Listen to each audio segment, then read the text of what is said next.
And it was so easy. If you take pride in your work, what you're doing, then it's, you're able to really build a life. Almost all of us have worked food and beverage. Like Yeah. you're either going to work food and bev, you're either going to be a lifeguard, or you're going to do retail. Yeah. Like there's three things, like as a teenager, there's not many things for you to do, but you learn. I genuinely credit food and beverage to like learning how to speak to adults as a child or as a teenager. But you learn patience, and you learn what makes people tick too. Yeah. Like you learn how to read people, you learn how to see if they're happy, they're not happy, what you did wrong, and try to figure it out. But it's vital life lessons that a lot of people don't get. I think you can tell a person that hasn't worked in food hands down for sure. Hands down. Like you can even tell people that have owned restaurants and never worked them or something like that. Like you can tell it's operated much differently. Right. We do live in a little like F&B bubble here, which is so a cesspool, precious and crazy. But because the food and beverage community is so close knit here, I always give people recommendations like go see this person at this place. They work this day. Like you market yourself and you market your friends. Yeah, I'll make a reservation for you. So I think that really amplifies people's experience. But you don't get that experience unless you put in the effort to build those relationships. So. Right. Sometimes food and beverage can be viewed as negative, honestly. Like you don't want to work that hard your whole life. You don't want to like ruin your body like that your whole life. And sometimes it can become negative. And I think in certain ways, if you don't let it become negative, like I get so mad when people are like, oh, you're a bartender. Yeah. And I'm like, I'm a bartender. Yeah. I got that so often growing up, actually. Like this negative connotation around like your family owns bars and whatever. And so I think I felt maybe a little bit of discomfort, I should say. Like there was never anything like never shame or like a negative feeling, because that would be an experience I had like at school. So I didn't ever feel that bad about it. But I remember certain friends growing up just being like, like, oh, my dad's a doctor, or my mom works at a bank, or, whatever. And people having that negative connotation, food and beverage. And I'm like, okay, I feel like you just haven't experienced a lot of life to have the appreciation for it. And I can say that now as an adult, but it's harder when you're in the 4th grade and people are like, not vibing with the industry. Not vibing not vibing. Vibes are bad. Everyone has their like threshold and their capacity to figure out what they can manage in food and beverage. And I do think too, like to your point about how can you grow and expand in an industry that feels comfortable, or am I just too comfortable? I think something people are so maybe uncomfortable with in food and beverage is asking the questions of like, how do I like level up? Or is there room for or opportunity for growth in this environment? And I do think there always is, but people never want to ask the questions because people look at food and beverage like, okay, you've maxed out, you're a server or a bartender or whatever. Right. But if you don't want to try anything else, that's on you. I think there's always opportunity in food and beverage to grow and excel. You just have to be in the right environment, ask the right questions, advocate for yourself. Your grandpa, favorite person ever. I knew him growing up. And the first couple weeks I was working, he went to my mom and he was like, I really like Riley. I think she has a really good head on her shoulders. I want to keep her here and I want to push her as far as possible that I can get. Like, we want to build her up highest point. He was like, we want to do that with her.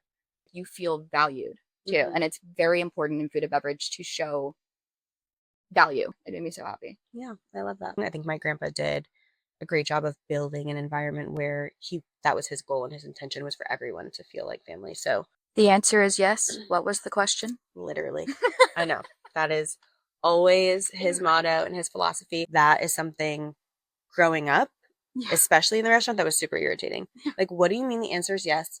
They just asked for me to crack their lobster in half and feed it to them with a fork. But why? I'm like, the answer is no.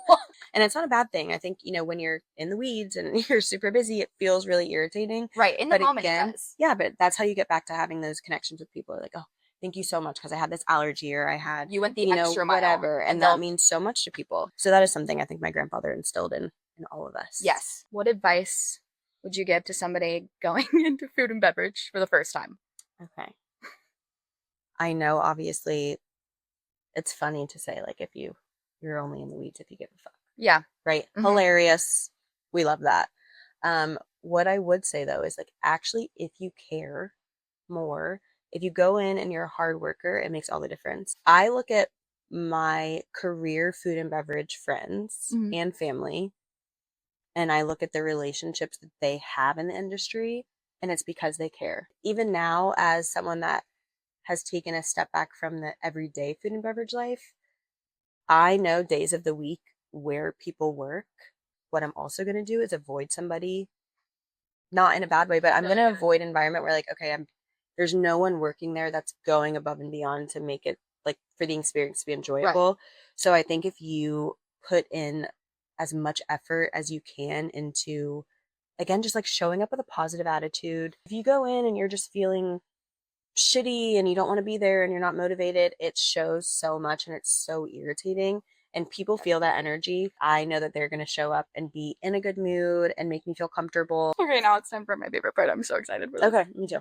Tell me a nightmare story. And we all have nightmare stories. Everyone that has worked food and beverage has plenty, but there's usually one that just sticks with you. Yeah. Okay, I have a few. Anyway, I was managing.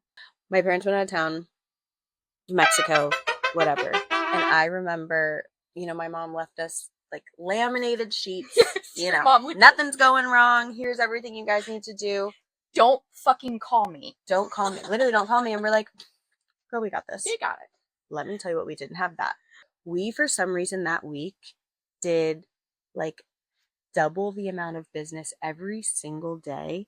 It was chaotic, because it was like, I'm talking like running out of liquor, running out of food. I don't know what it was. Nowhere. It had to have been post-COVID. I don't remember. It was probably post-COVID, like, because that October was, it was crazy. Never crazy. Like, we usually had an off season. Yeah. And then all of a sudden, we had no off season. And I remember that. It was like a straight year of ass kicking. Of craziness. Yeah. Yes. And at one point, I think both of us were inside. There was 2 people outside. And at this point, it's like when you have the swing bartender inside, whatever. We are 4 deep at the inside bar. We only have, I think, 7 taps inside. 5 kegs blue. Gone. You don't even have time to go change them. With no time to change them. We look outside for help. There's no bar back because there's a sea of people. Oh, God. And we look at each other. We're like, we're only serving bottled beer right now. Do not leave me to go change a keg. The restaurant slammed. We looked at each other at the end of the night and we're like, the sales that we did with 4 bartenders and 2 makeshift bar backs, whatever. Those are my favorite. Were enough to equate to like a 4th of July weekend, and it's October, something crazy. And I remember we just sat down in silence for like 45 minutes at 3 o'clock in the morning. Because there was probably so many days where you're in the weeds like that and you just don't know because it's just like, it's just you're going. I'm in the weeds. Yeah. But then you're so used to being in the weeds. You're just like, well, this is my life every day. And the customers they're going to notice that. Yeah. Right. And I just want you to sit down. I want you to see we're busy, but I want you to see we're busy and doing it efficiently, because if it's busy and it looks like it's fucking chaos, you're going to walk away. Sets me off more. Yeah. And I've had to. Then there's just more room for complaint because they think nothing is done well. Right. And people are sitting down at the bar and I'm like, hey guys, just so you know, we're a little busy right now. Saying bring your sense of humor too, because people care, especially when you are busy. It matters so much to a customer if you can be like, yeah, check in. Like, just say, hey, one thing. I see you. I didn't forget about you. I'll be back in 90 seconds. I'm just completely honest with people because I just don't have a filter either. Yeah. So, but they love that. They do. They love that. Right? And when you go back to them, you're like, sheesh, sorry. Yeah. That was crazy. Jesus Christ, my bad. Yeah. I need a shot now. Yeah. All right. On the opposite of the nightmare, tell me a story that made you really remember why you love food and beverage. Something that just really impacted you to be like, you know what? I am very lucky to be able to do this. Yeah.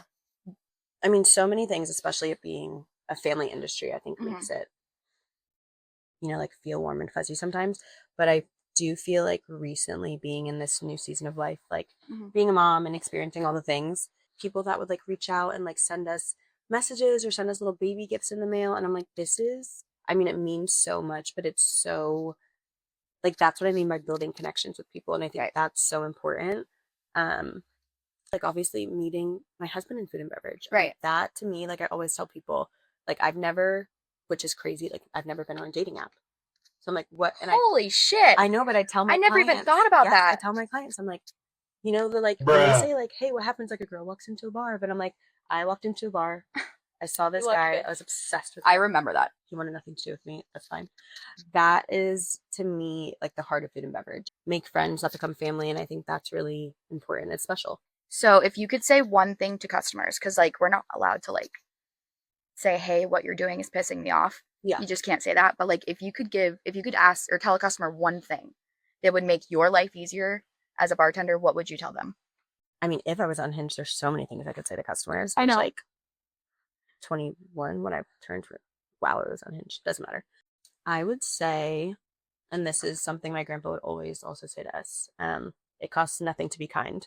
So I think if I could say that to a customer, you know, it makes all the difference in the world if you just show up in a room, in a space, any environment, and just have empathy, right? And kindness. This for world anybody. lacks that right now. I might be having a bad day. They might be rude, but you also don't know what they're going through. Some people are just assholes. Yeah. But they could be going through something, and like you doing one thing that may brighten their day, like as an empathetic person, that would make my entire shift. Yeah. Like that would make me so happy knowing that I did that.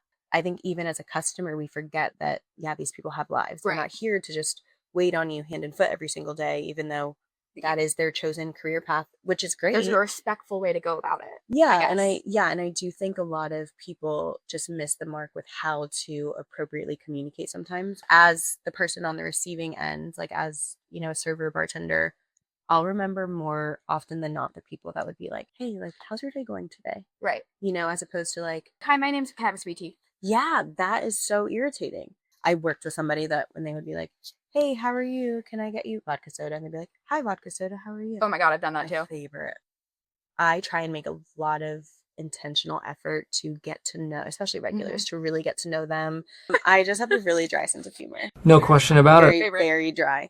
To touch on your dry sense of humor, I think a lot of food and beverage people have a very dry sense of humor because that evolves from having very thick skin. You got some thick skin. And get it thicker before you go work certain places. Please. Because it is not for the weak sometimes. I mean, I relentlessly I call it bullied. It's not bullied. I just get shit on every day.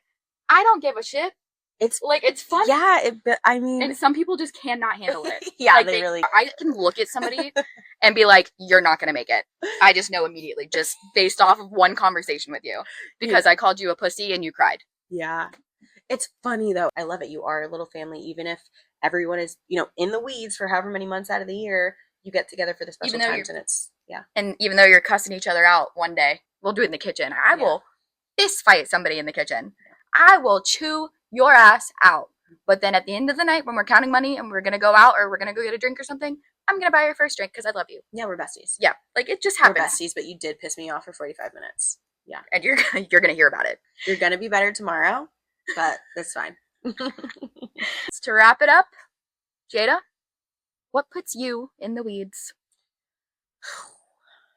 Not having a space that's set up efficiently will put me in the weeds so quickly. Yep. But honestly, weeds to me is a mental thing. I think there's some things you can't control. Right. But if I don't come in with a game face on, then I'm already in the weeds. If I can go in and be like, I'm going to go in here and kill it. I'm having so much fun. It's fun. I'm here to do my job. I get to hang out with all my friends, you know, so it's a good time. But yeah, if I go in mopey, shitty, not in the mood, I'm in the weeds with a fucking two-top. I listened to my grandpa on a podcast recently, and he was talking about what got him into food and beverage. And your grandpa was on a podcast? Mm-hmm. What? Yeah.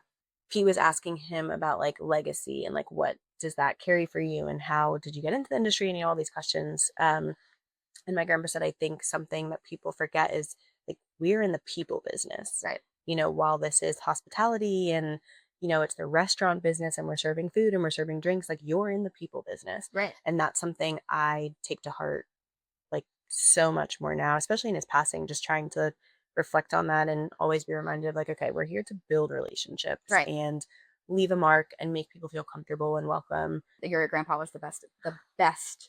And I'm so thankful for that knowledge because it did change the way I looked at food and beverage. Yeah. Which made me want to do this podcast because I love it. I respect it and I love the business. Oh, I'm so proud of you. Oh, you crushed it.